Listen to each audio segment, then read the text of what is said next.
pues son las 7 en punto. Bienvenidos, buenas tardes. Espero que os encontréis todas y todos bien. Nos vamos viendo semanalmente y que esto es casi ya una familia. Incluso vais a poder ver que no tengo asesor de imagen y que mis pelos se van creciendo, los pocos que tengo, y que mi barba se va desordenando. Pero sí que es cierto que hoy tenemos una sesión interesantísima en Una ventana a la ciencia. Este ciclo organizado por Cosmocaixa y la Asociación Catalana de Comunicación Científica, este proyecto que lo que hace es acercaros la ciencia a la sociedad, y hoy vamos a hablaros de, más allá de la COVID-19, la lucha contra otras epidemias: ébola, malaria, dengue, mal de Chagas, las enfermedades olvidadas por Occidente.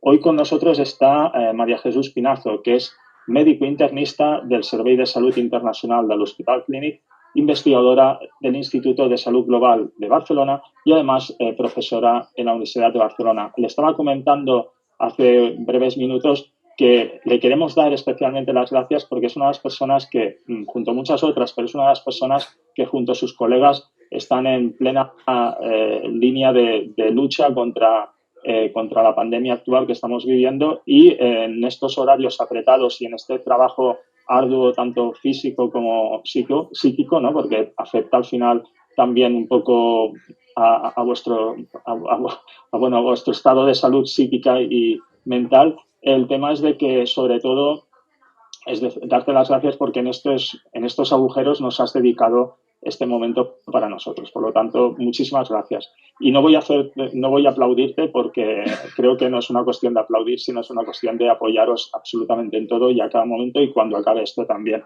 Bien, vamos a empezar. La pandemia provocada por el coronavirus está siendo como una especie de cura de humildad, ¿no? Porque de alguna manera, ¿qué ocurre? Que hasta ahora tú llevas mucho tiempo trabajando, atendiendo a viajeros, ¿no? que marchan de expedición o por turismo hacia otros continentes. Así nos conocimos tú y yo, ¿no? Por mis expediciones. Y de alguna manera, muchas veces la sociedad nuestra cataloga o sitúa las enfermedades como la malaria, ¿no? Como el ébola, el dengue, etcétera, lo sitúa como en otros continentes, como si no fuera con nosotros. Y ahora que nosotros estamos viviendo una epidemia, estamos viviendo una pandemia, lo estamos viviendo sobre nuestras carnes. ¿Y esto tú crees que nos va a hacer cambiar de mentalidad respecto de otras pandemias y epidemias y enfermedades que existen en otros continentes? Hola, antes que nada, buenas tardes, Jordi. Antes no había querido responder y agradecer el tiempo que los días que corren se da o habéis abierto o habéis dado o habéis puesto sobre la mesa para que se hable de otros temas que son muy importantes también y que van a ser más importantes en la semana y en los meses venideros, que son otras enfermedades que si ya estaban olvidadas con la gran sombra que ha hecho esta pandemia, pues van a ser todavía un poquito más olvidadas. Y ya no solo un poquito más olvidadas, sino probablemente vamos a empezar a dar pasos atrás sobre el poquito que se había avanzado sobre ella en los últimos años. Entonces, muchísimas gracias y muchas gracias a todos, porque esta es una hora mágica para todo el mundo, donde las personas han terminado de trabajar y están con su familia y en sus casas y hacen un huequito para hablar de ciencia y hablar de evidencia científica e intentar poner los puntos sobre la IE en base a lo poquito que conocemos, tanto de esta enfermedad como de esta otra de las que vamos a hablar. Que si de esta se conoce poco, si de la COVID se conoce poco, hay de otras que llevamos décadas estudiando acerca de ella y todavía hay unas lagunas de conocimiento inmensas. En relación a lo que exponía Jordi, sí que, pues yo creo que sí, yo creo que el aprendizaje, el gran aprendizaje que nos está dejando la situación actual, yo creo que desde el punto de vista médico, desde el punto de vista social y humano, porque las enfermedades no son enfermedades aisladas, son personas que padecen estas enfermedades y hay mucho sufrimiento detrás de ellas y hay mucha incertidumbre que se vive con este tipo de enfermedades para las que no hay respuesta y no la ha habido, y además que tienen una perspectiva muchísimo peor que la que podemos esperar para una enfermedad viral como esta, o sea, porque no le interesan a nadie, porque son enfermedades olvidadas de personas que hasta hace poquito tiempo muchas de ellas han estado en el olvido. Entonces, bueno, ponerse en los zapatos de otras personas que tienen otras realidades y que pues no tienen la posibilidad de ir a comprar papel higiénico, por ejemplo. Ya no comprarlo en grandes cantidades, sino de ir a comprarlo.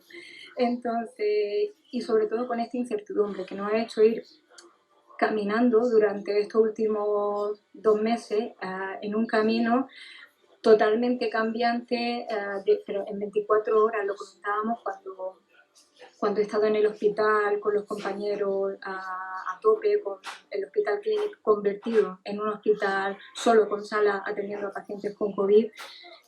En 24 horas salías de guardia, ese día no atendías pacientes, al día siguiente habían cambiado los protocolos, si no por completo en el 90%, o sea que nos ha enseñado a tener que adaptarnos, a volver a pensar, bueno, siempre pensamos, pero pensar un poco más, a intentar ganarle paso a esto. Y esta es la realidad que se da en otras enfermedades y en otras afecciones en las que, bueno, pues no ha estado volcada toda la comunidad internacional a todos los niveles en atender. Entonces sí, la reflexión es esto que estamos viviendo nosotros ahora, llevan años viviéndolo otros grupos poblacionales en otros lugares del mundo.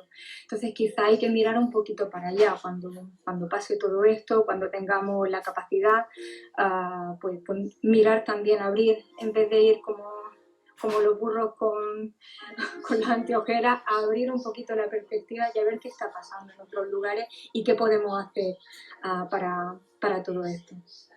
Pues vamos a hacer esto, vamos a ir hacia otros lugares y, por ejemplo, vamos a empezar hablando del ébola.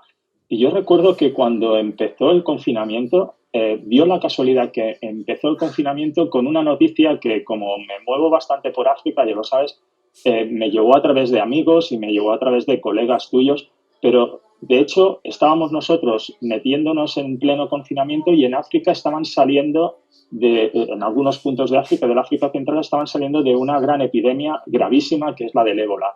Y nadie lo recogió aquí. De alguna manera para ellos era una alegría porque han estado meses y meses. Recuerdo que estaba yo allí con el tema de los chimpancés y con temas de gorilas y estaban metidos con el tema del ébola y estaban totalmente aterrorizados. No había ayuda prácticamente externa, etcétera. Ahora, ¿qué ocurre? Que hemos de decir que como el ébola ya no nos afecta a nosotros, aquel brote que tuvimos unos cuantos casos aquí, que hubo unos cuantos casos en Estados Unidos, entonces sí, nos pusimos las pilas, hablamos mucho del ébola, pero el ébola existe todavía. ¿Qué ocurre? Que mientras ahora estamos centrados nosotros con la COVID-19, ¿qué es lo que ocurre en estos continentes con sus enfermedades, como por ejemplo el ébola, la malaria, etcétera?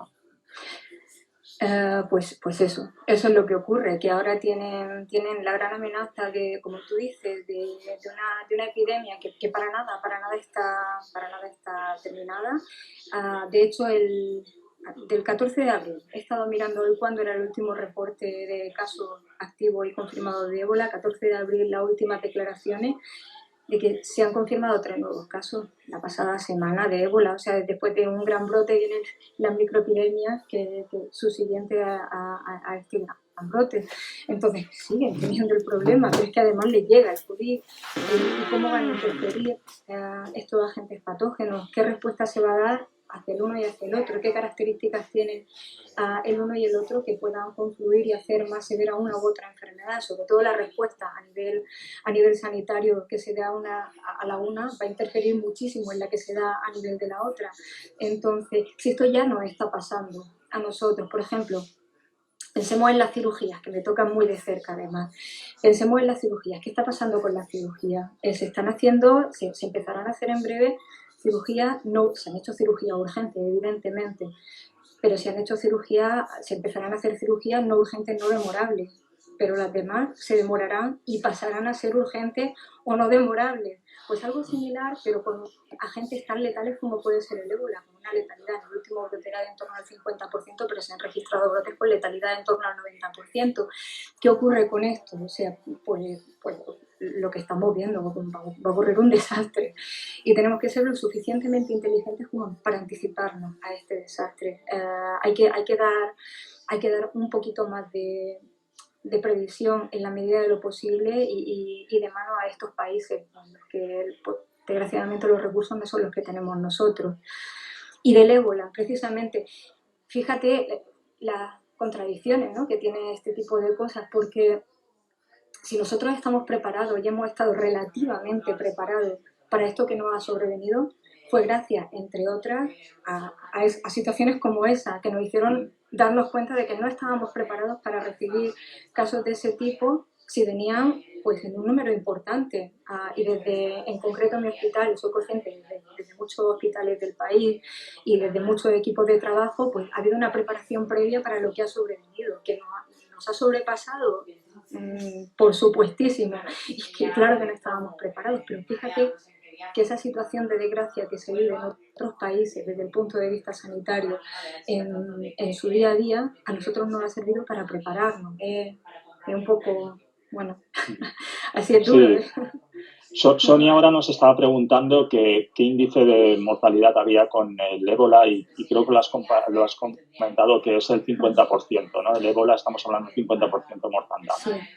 En la epidemia actual, en la de 2014-2016, se registró eso, una letalidad en torno al 50%, pero había habido otros brotes previamente, no tan grandes, no tan importantes, en los que se habían registrado índices de mortalidad superiores a este, sí. Este en concreto fue del 50%. Y Sonia nos está preguntando la comparación de la letalidad del ébola, estamos hablando de esto, 50% superior, con la del COVID-19. El COVID-19... supongo que todavía no tenemos los datos definitivos, ¿no? Pero... No, y hablar, fíjate, y esto es un tema que hemos debatido muchísimo con los compañeros del hospital. La última vez que hemos hablado de la mortalidad en nuestro medio ha sido hoy, al mediodía, con dos compañeros, dos colegas del servicio, y es una incógnita, no lo sabremos todavía y no lo sabremos hasta que sea un poquito más adelante. O sea, que jugar ahora mismo con cifras de mortalidad, estamos hablando de sesgos, con seguridad.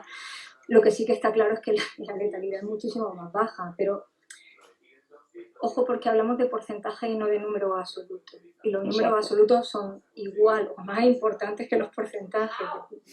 Exacto. Y yo creo que en este contexto, con un virus que efectivamente con una letalidad muchísimo menor, hablamos de una cantidad de personas con personas queridas, fallecidas. Hay mucho dolor. Lo comentábamos contigo, Jordi, en algún otro momento y con otras personas de los entornos. Hay mucho dolor detrás de todo esto. Recordemos que no son enfermedades, que son personas las que están padeciendo estas enfermedades y es duro tener que, tanto como profesional que está delante de una situación así, no eres inmune. Todos somos personas y vemos que no permitir una despedida de una persona que se va o permitirla con distancia y en unas situaciones tan extrañas es devastador. O sea, lo que esto va a dejar detrás no va a ser un porcentaje de letalidad, sino un porcentaje, en este caso sí, porcentaje de personas afectadas no solo por el virus, sino por todos sus efectos colaterales muy importantes. De hecho, tengo la suerte de conocerte muy bien, tengo la suerte de no conocerte solo en el ámbito profesional, sino personal. Y una de las cosas que me está ocurriendo ahora mismo es lo que me ocurre muchas veces cuando hablo contigo, que yo creo que le va a pasar a nuestra audiencia, y es la gran capacidad, bueno, la gran calidad humana que tienes y que eres lo que es la esencia del médico, ¿no? El juramento hipocrático de que realmente no solo nos estás explicando un tema desde el punto de vista científico, sino desde el punto de vista humano, que es lo correcto. Hay tantas preguntas que tengo que hacerte, pero como estábamos con el ébola, Ignasi Casanova nos pregunta, creo que hay una vacuna para el ébola, ¿correcto? ¿Cómo se implementaría una vacuna cuando se consiga para el COVID-19? Campañas de vacunación masiva, y esto también nos sirve para contestar la pregunta de Patricia Calzada, que va en ese sentido también. Pues no tenemos idea, porque ¿sobre qué se va a hacer la vacuna? ¿Qué tipo de vacuna va a ser? ¿Qué va a cubrir la vacuna? Estamos en un estadio tan incipiente y tan inicial de investigación acerca de esto, que responder a esa pregunta, o sea, cualquier cosa que dijera ahora mismo sería mentira. O sea, no sería, o a lo mejor no sería mentira, pero no estaría basado en una evidencia científica. Cuando respondemos preguntas de este tipo, por lo menos en el ámbito en el que nos movemos, nos gusta responder para no provocar desconcierto en la población, pero todavía no sabemos. Estamos implicados algunos en estudios de vacunas, pero básicamente lo que estamos buscando son, por lo menos nosotros, al menos las proteínas, o sea, los péptidos frente a los cuales a generar la vacuna. Hay otras vacunas que están en un estado un poquito más avanzado, pero de momento no sabemos lo que vamos a cubrir y no sabemos cuál será la estrategia. Tenemos que saber con qué producto contamos para poder saber exactamente qué es lo que queremos, a qué queremos dar respuesta. Sí, yo de mi cosecha te podría decir que hemos estado oyendo durante tanto tiempo y además no precisamente de gente de esa que dicen que no tiene cultura, cuando yo considero que cultura lo es todo, ¿no? Desde la cultura del campo, la cultura del que va a la ópera. Pero personas con carreras estábamos viendo que estaban lanzando estas campañas de no vacunación de sus hijos y ahora resulta que tenemos aquí una pandemia y todo el mundo corre hacia vosotros para pediros una vacuna cuando todos sabemos que esto requiere de un proceso y que no podemos crear un producto y empezar a inyectarlo a la gente como si fuera una cosa de película, ¿no? Aquí estamos hablando, como dices tú muy bien, de que hay que realizar unos estudios y esperemos que evidentemente lleguen a buen término, pero hay que ir con paciencia. Cosmos Nebulang y Nicole Hill nos preguntan sobre el tema de este domingo. Creo que lo de que este domingo pues ha aparecido en toda la prensa, ¿no? Pues y bueno, lo hemos visto con nuestros ojos, que ha habido pues una salida masiva el domingo pues yo digo que era un adulto con niños y al final ha sido un niño con adultos, ¿no? Es decir, pero nos preguntan aquí los oyentes si esto creéis desde el punto de vista médico que podría tener algún tipo de consecuencia para lo que era la contención de la pandemia. Por supuesto que sí, pero no quiero dejar pasar la pregunta anterior de la vacuna.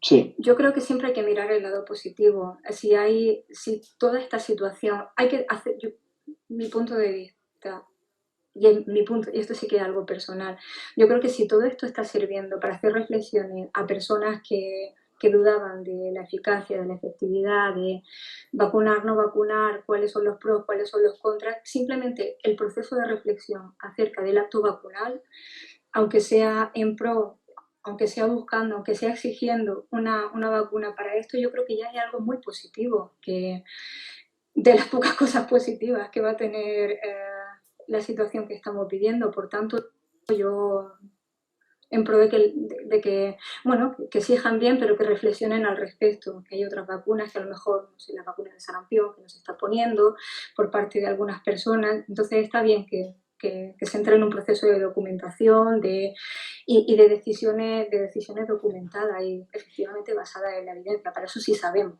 ahí sí que hay eficacia, hay efectividad y demás. Entonces cada uno evidentemente ha de tomar las decisiones pertinentes, pero que bueno, si sirve para reflexionar acerca de esto, pues adelante.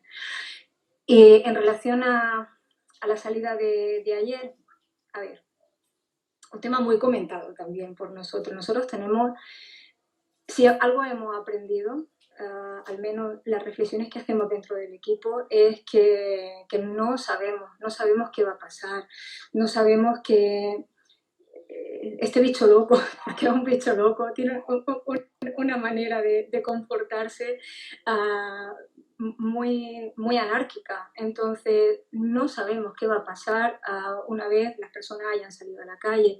¿Qué podemos imaginar? Que si no se han respetado las medidas las medidas recomendadas, la distancia que tiene que haber entre personas, el uso de mascarilla, intentar minimizar el contacto social, pues probablemente vamos a asistir a un número mayor de casos. La repercusión real que esto va a tener, pues no lo sabemos, pero por supuesto positiva, si tiene que haber alguna repercusión positiva, dudo mucho que lo sea. Pero una vez más, nos falta evidencia, no sabemos si cuando hablamos del tema de la inmunidad de grupo, esto promueve progresivamente que haya una inmunidad de grupo, no lo sabemos porque no hay estudios de seroprevalencia, ¿no? Estamos basando recomendaciones en lógica y ahí las decisiones pues se pueden criticar poco y me baso en lo que nosotros mismos a veces hemos tenido que hacer en pro de salvar vidas, que ha sido poner tratamientos para los cuales no teníamos la suficiente evidencia científica, pero era o eso o se nos va el paciente. Pues intentamos tomar en cada momento la mejor decisión con la información que tenemos e intentando basarnos en, pues eso, en lo que hay publicado, en el conocimiento que se tiene. Y ayer se vieron escenas que a mí no me hubiera gustado ver, ni como Sí. médica, ni como ciudadana, no me hubiera gustado ver, no Sí. eran necesarias, yo creo. Sí, de hecho, te lo he enviado antes. Mañana va a aparecer en papel un artículo que publico en el periódico y tenía que ser un artículo precisamente festivo. Tenía que ser un artículo donde hablaba de la importancia de que los niños empiecen a salir para jugar, ¿no? Y las niñas. Pero sí que es cierto que con lo que vimos el domingo he tenido que reescribir el artículo esta misma mañana, sale mañana publicado, pero donde hago una crítica efectivamente del hecho de que son los niños quizás los que nos van a tener que enseñar a nosotros, porque nos estamos comportando como adultos, no. Hay muchas preguntas que se están haciendo sobre el tema del ébola. Lo que ocurre es que tenemos, y sobre el COVID, pero la charla de hoy, claro, tenemos a una persona que está en primera línea de ataque, pero tenemos a una persona que nos puede hablar también de esas enfermedades olvidadas. Por lo tanto, lo que vamos a hacer es pasar precisamente a hablar de ellas. Sonia nos preguntaba ejemplos de vacunas que tengamos para otras enfermedades de fuera y vamos a hacer esto, vamos a hablar de enfermedades de fuera. Por ejemplo, la malaria. La malaria era una enfermedad que nosotros la teníamos en el Prat, aquí donde está el aeropuerto de Barcelona, la teníamos hasta prácticamente los años 50. En la Albufera, en Valencia, había malaria. Lo que pasa, la gente le llamaba paludismo y parece que sea una cosa diferente, ¿no? Pero la malaria la erradicamos por suerte, pero la malaria es una lacra en África, es la primera causa de mortalidad todavía en África. El tema es de que ahora mismo la malaria, con los cambios climáticos que estamos padeciendo aquí, esto lo podríamos extender al dengue, al Zika, podrían ser enfermedades que nos acaben regresando aquí de nuevo, porque precisamente uno de los temas en los que trabajas más es en el tema de la globalización, el tema de la salud internacional. Antes, como hablábamos ayer, cuando teníamos una charla tú y yo, antes cuando la gente se iba en la época victoriana a África o a India, cogía un barco y se estaba semanas navegando, incluso a veces un mes, hasta que no llegaba a otro continente, incluso más tiempo. Hoy en día es coger un avión y en unas cuantas horas ya estamos aquí. Es decir, lo que nos pasó con el ébola en tiempos recientes o lo que pueda pasar ahora o lo que nos ha pasado con la COVID-19 o pueda pasar con la malaria, etcétera, creo que ya tenemos algún caso positivo de malaria en Europa en condiciones un poco extrañas, ¿no? Malaria importada. Malaria importada. Sí, bueno, importada, sí, sí. Claro, tiene malaria importada y tiene chikungunya autóctona en el norte de Italia y tienen los vectores, pues aquí en el delta del Ebro, tenemos alrededor de Barcelona. Si existe el virus en el periodo en el que hay viremia y existe el vector, es decir, el insecto que transmita la infección o enfermedad, si se desarrolla, pues puedes tener la enfermedad autóctona, como ha ocurrido con estos virus. Y es lo que hablábamos. Si tú sales de un lugar X del mundo del que te traes contigo puesta una infección viral de este tipo, llegas aquí y tienes Aedes, pues puedes transmitirle el dengue a tu primo hermano de al lado. Que es difícil, pero que puede pasar, puede pasar y de hecho ha pasado y está documentado.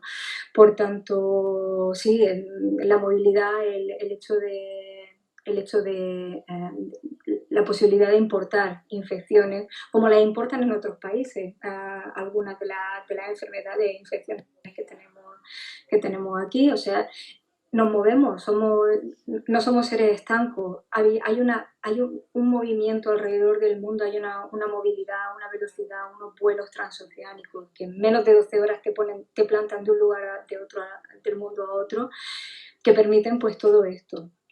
La cuestión es qué recursos tenemos aquí para dar cabida o para dar respuesta a una infección viral de este tipo, cuyo tratamiento es diagnóstico precoz y tratamiento de los síntomas, y qué recursos tienen en lugares como Brasil, donde hay un brote epidémico por el Zika y tienen no sé cuántos niños con microcefalia que van a vivir toda su vida con esa microcefalia y con secuelas y demás. De nuevo, ponerse los zapatos de lo que ocurre en otras partes del mundo y no dejar de lado. La repercusión es curioso, ¿no? Nota al pie. En algunas de ellas pues, nos metemos desde el Servicio de Salud Internacional, yo en primera persona, Pero sí que es cierto que todos esos fondos que en investigación van para estas enfermedades dejan de ir para otros temas de investigación. Exacto. Y entonces, si ya eran olvidados, van a ser más olvidados todavía. Este fin de semana pasado fue el Día Mundial de la Malaria, pero es que el día 14 de abril, por primera vez y después de años y años de luchar, fue el Día Mundial del Chagas, primer Día Mundial del Chagas, y no se ha enterado nadie de qué Sí, está ocurrido con la importancia que tiene, tanto uno como exacto. otro. María Jesús, es precisamente has tocado un tema perfecto, porque Dacha Tienza nos está hablando de lo terrible que es el dengue en América, por supuesto, lo hemos padecido en nuestras carnes y es una cosa terrible, pero has citado ahora el mal de Chagas y sí que, como nos quedan unos 15 minutos de charla, el mal de Chagas, que es una de las enfermedades en la que trabajas tú muy directamente, de una manera muy especial, además de ser una enfermedad conocida porque fue la que creemos que padeció Charles Darwin que la contrajo durante su viaje a bordo del Beagle y que la desarrolló durante su vida longeva, pero su vida en Inglaterra, hemos de decir que el mal de Chagas eh, tiene muchos vectores. Hay una parte que es la enfermedad, hay una parte que es el rechazo social, hay otra parte que es el de cómo llegó aquí y vamos a ir por el principio. ¿Qué es el mal de Chagas? ¿Cuál es la enfermedad del mal de Chagas? Ay, cómo me gusta que me preguntes esto. Lo sabía, lo sabía. A ver, bueno, el mal de Chagas es una enfermedad parasitaria producida por el Trypanosoma cruzi. No, sí, efectivamente, es una enfermedad parasitaria que afecta fundamentalmente al 30% de las personas que tienen la infección, desarrollan enfermedad y producen pues, afectación o del corazón o del intestino en forma de megavísceras, producen una miocardiopatía dilatada, el corazón se hace grande y el músculo que es el corazón deja de funcionar lo bien que suele funcionar, conllevando con ello, si no una altísima mortalidad, sí una altísima morbilidad, carga de enfermedad asociada a la misma, en todos los aspectos, tanto en el físico como en el social y como en el económico. Estamos hablando de una enfermedad que no exclusivamente, pero fundamentalmente afecta a personas que pues requieren a veces hacer trabajos que conllevan gran esfuerzo y bueno, pues con toda esta morbilidad asociada pues no pueden desarrollarlos, por tanto económica y socialmente también es una enfermedad que tiene una grandísima carga. De nuevo, volvemos a hablar de personas y de familias.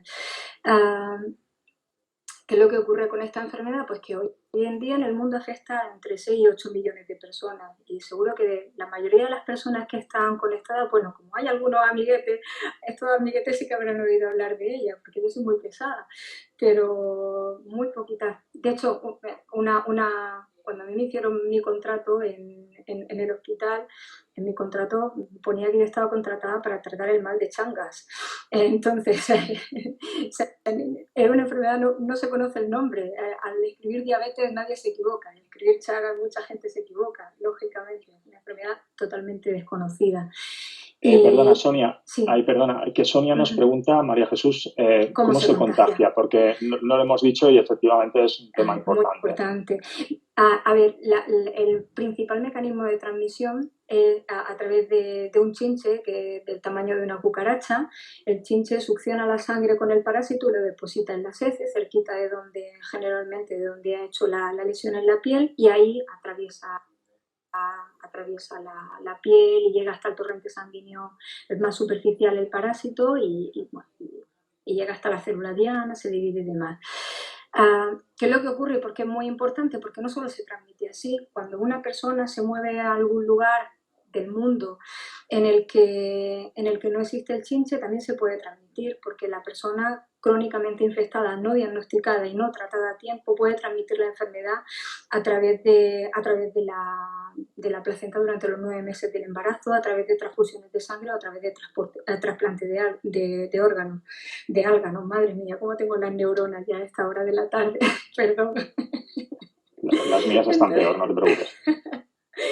entonces bueno, ¿qué es lo que ocurre? En el tema de trasplante y de transfusión, todo está totalmente regulado a nivel de los países generalmente receptores. Se ha trabajado mucho en ese sentido, queda mucho por hacer, pero en países como España está totalmente regulada el tema de donaciones y transfusiones de personas que hayan estado en países endémicos para esta enfermedad.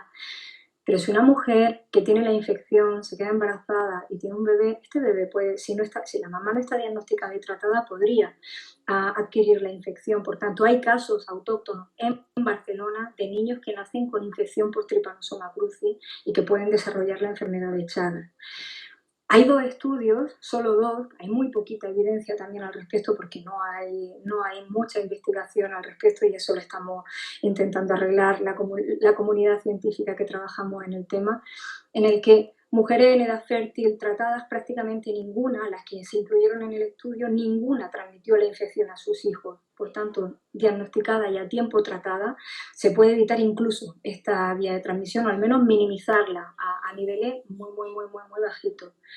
¿Qué es lo que ocurre? Que estas señoras llegan, por ejemplo, a un país como España, que no es el único, otros países de Europa, en Australia, en Japón, en Estados Unidos, hace 15 años. De repente van a un lugar, les dicen que tienen una enfermedad y vuelven a sus lugares de trabajo y les dicen a las personas que lo emplean pues que tienen una enfermedad de Chagas, que es una enfermedad que produce un parásito. ¿Cómo toman las personas, sus empleadores, esta información? Pues algunos de una manera bastante soportiva y otros pues no tanto. Hemos tenido casos de señoras que han venido a hacer su tratamiento para la enfermedad de Chagas y porque venían una vez cada 15 días a la consulta durante 2 meses han sido despedidas. Hemos tenido personas que las han contratado que han venido a preguntarnos qué enfermedad tenía esta persona. Nosotros, evidentemente, por temas de confidencialidad, ni siquiera hemos dado información acerca de si esa persona se visitaba o no con nosotros. Pero María situaciones Jesús, de este tipo se dan. Sí, pero María Jesús, permíteme decir una cosa. Es que hay cosas que parece que estemos regresando a la Edad Media y con todos los respetos para la Edad Media. Pero igual que se quemaba a las brujas y a las hechiceras porque se pensaba que era esto, que eran gente que estaba en contacto con el diablo, etcétera, y para nada. Era simplemente se quemaban a esas mujeres porque eran las que tenían el conocimiento médico y era inviable que una mujer tuviese conocimiento y los hombres pues se dedicaban a hacer sangrías y chapuzas como médicos. En cambio, estas brujas lo hacían bien.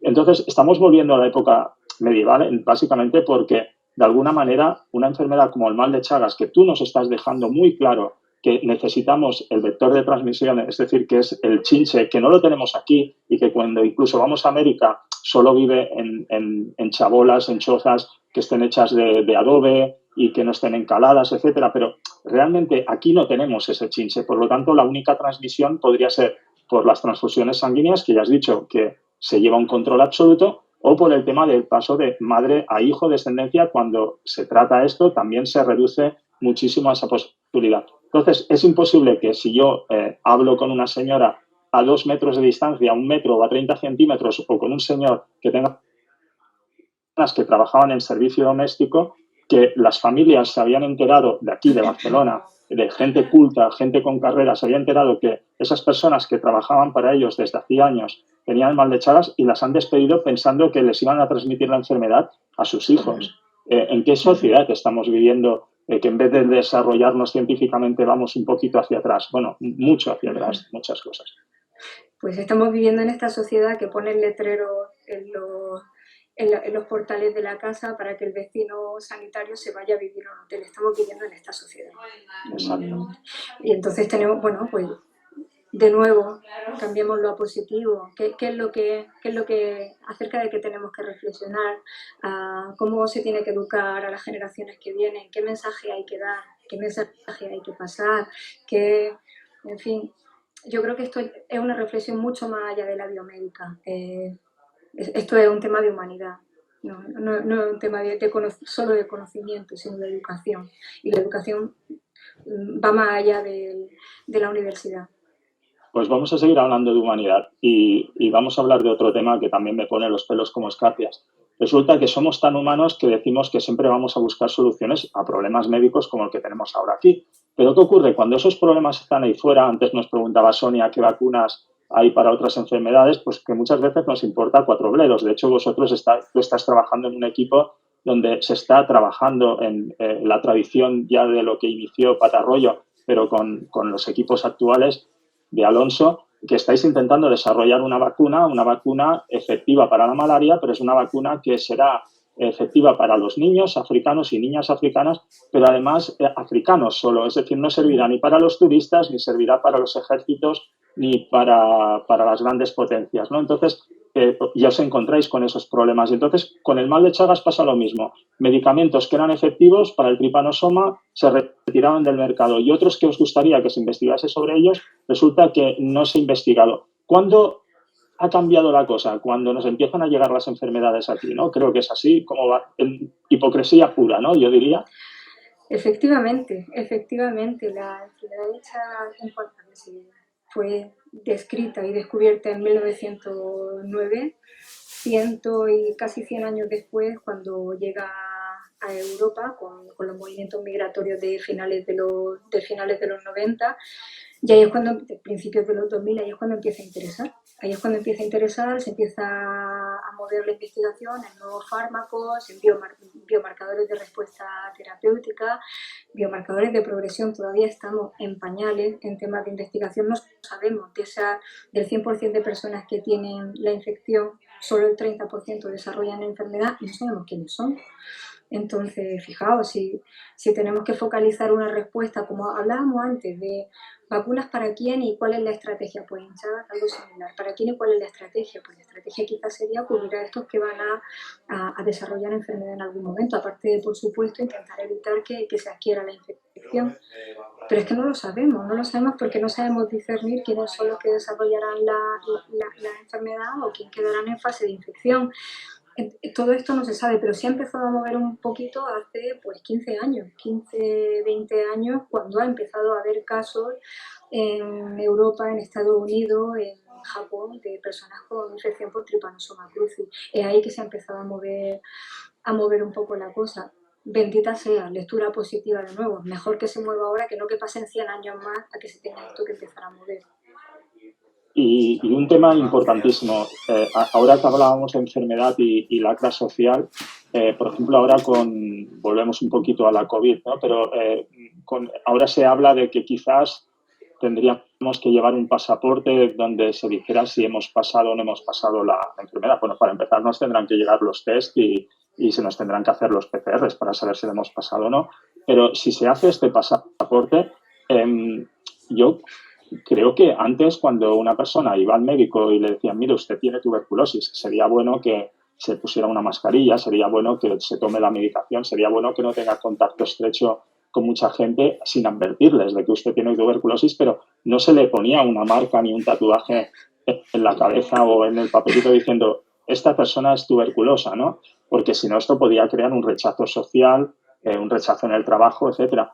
¿Por qué ahora con esta enfermedad nos tenemos que replantear si la gente tiene que llevar un carnet de sus patologías? Porque de esto a llevar ya un carnet donde pongan nuestro ADN y esto pueda servir a mutuas o a empresas para saber si nos van a contratar o no, pues hay poca distancia, ¿no?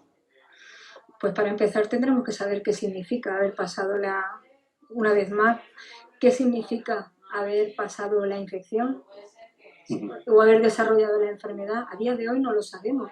A día de hoy no sabemos si confiere inmunidad, si no la confiere y si la confiere por cuánto tiempo. ¿Qué significa que yo he pasado la enfermedad? No lo sé. A día de hoy no lo sabemos. Entonces, que yo lleve un carnet diciendo que he pasado la infección exactamente, o sea, a mí que científicamente me expliquen para qué, o sea, cuál es el sentido a día de hoy. A lo mejor dentro de 2 meses la respuesta está clarísima y estoy más que de acuerdo en que esto se lleve adelante por las razones X que me las tendrían que explicar muy bien también. Pero a día de hoy, o sea, es que no sabemos lo suficiente para ir delante con la medida antes que con la evidencia. No le veo el sentido. Yo personalmente no le veo el sentido basándonos en lo que sabemos ahora mismo. Exacto. Realmente es uno de los temas que preocupa, ¿no? Como hay veces que no solo, ahora lo estamos viviendo aquí, nos estamos poniendo los zapatos como ya varios de los oyentes nos están diciendo, ¿no? Pero sí que es cierto que de alguna manera es lo que ha ocurrido en otros países. Lo hemos visto tú y yo, ¿no? El mal de Chagas mismo, ¿no? El rechazo social que crea aquí es un rechazo social que viene de lejos ahí en América, ¿no? En América Latina países como Bolivia, ¿no? Pues personas que tenían mal de Chagas que no se atrevían a decirlo por ser rechazadas a nivel incluso familiar, ¿no? A nivel de que realmente incluso en sus poblaciones pues que se las tuviera como aparte, como si fuera algo ya relacionado pues con ciertas supersticiones, etcétera, ¿no? Y lo hemos visto también pues con el ébola, ¿no? El ébola pues que a veces se mezcla con ritos, con aspectos religiosos, entonces adquiere tintes dramáticos.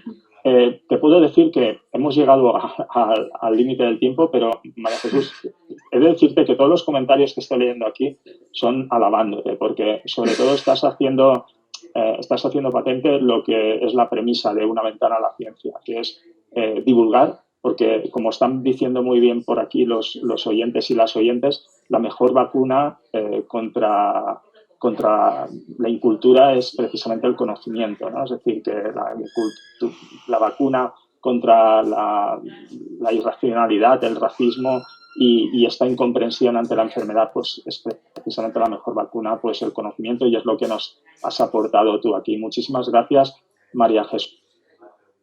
Vamos a hablar de ciencia y cómics, cómo fomentar el interés de la ciencia a través de las viñetas, y va a estar como ponente Miriam Rivera, que es de CEO Biomix, y va a moderarla Raúl Torán. Muchísimas gracias, María Jesús, y muchísimas gracias al equipo de Cosmocaixa y de la Asociación Catalana de Comunicación Científica, y por supuesto a todas las personas que nos están escuchando y aportando sus comentarios. Y bueno, dicen que suerte que no hemos hablado de Trump. Te quería preguntar por la lejía, pero yo creo que no nos ha dado tiempo. Muchas gracias a todos vosotros, Jordi, a ti como siempre por brindarnos la oportunidad de hablar un ratito, que siempre es un placer y siempre es súper divertido si estás tú del otro lado. Y con todo gusto, aquí, bueno, pues aquí estoy para lo que queráis. Pues, un fuerte abrazo a todos.